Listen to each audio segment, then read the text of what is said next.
Thank you for your interest in our heat shrink tubing.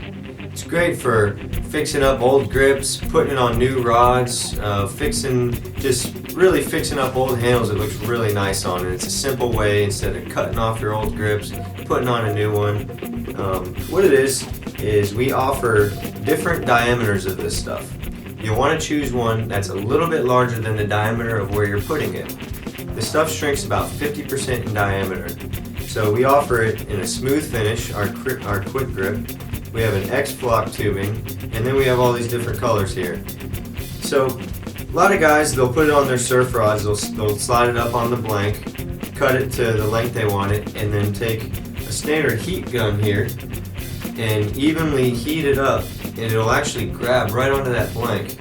And the nice thing about this stuff is if it ever gets old or damaged, you can cut it off and put some new one right on there. Say you had an old rod in the closet with the cork all chewed away, and you could easily just fill up those little gaps, put some heat shrink on there, shrink it on, and you'll never know the difference. What you gotta do is take a piece, say I was putting on this foregrip here, cut it a little bit longer than the grip, because what it's going to do here is shrink small this way, but it'll also wrap around the edges and shrink lengthwise too. So I would cut a piece, slide it up over the grip, take my heat gun and just evenly shrink it on there, and it'll basically have a brand new grip.